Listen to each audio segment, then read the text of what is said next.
You know, we have a great community here, a fantastic school already with teachers and students performing at high levels academically and in sports.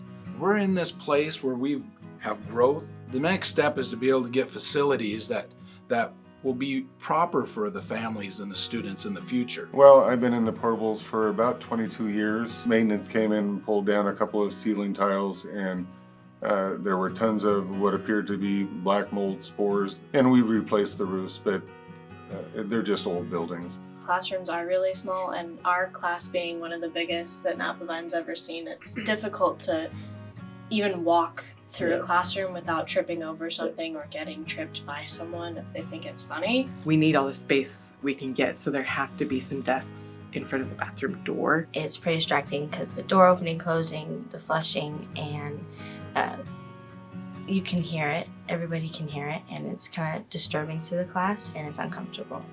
It's embarrassing for you doing it. Like, you come out and everyone's just looking at you. Yeah. It gets really crowded in the walkways outside of the portables. The ramps and stairs up to the things, people have like broken through them. One of my biggest problems is when it's either snowing or raining very hard, it's just a flood. Like, you can't walk anywhere. It's like the gravel, other than the sidewalk, is like flooded. And you're tracking the mud and stuff in the classroom, and yeah, it's not fun having to walk outside after every class. Certainly from a lockdown perspective, there's a lot of safety issues.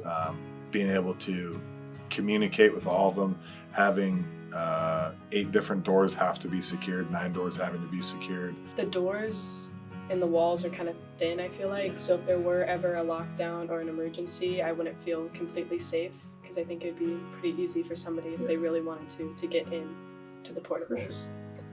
And also, going off that, like, the 2 rooms are connected, so if one room was not locked, if something like that happened, the intruder could get in from the side door that's opening to the other classroom. So you'd be tripping down the stairs even if you were in a single file line, and trying to evacuate would be more difficult.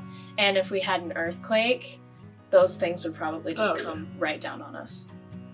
Well, right now students have to walk across campus, cross a street, and then go into the elementary school for their PE and health.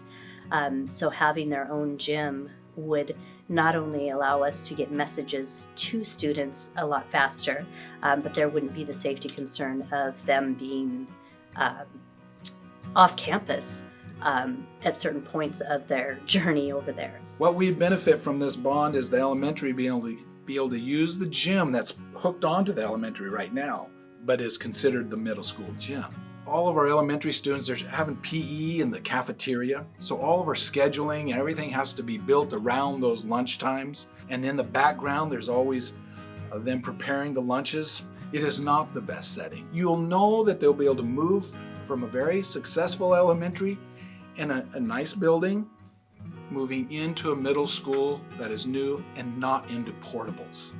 They'll be able to have a middle school that they can call their own, and it will benefit all of us right now that are part of the elementary community.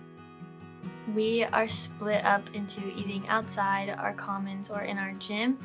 None of us are all together because there's not enough space for all of us to sit in our lunchroom. Presently, our students are pretty confined into a very small lunchroom, and we're able to get about half of them in there during a lunch period.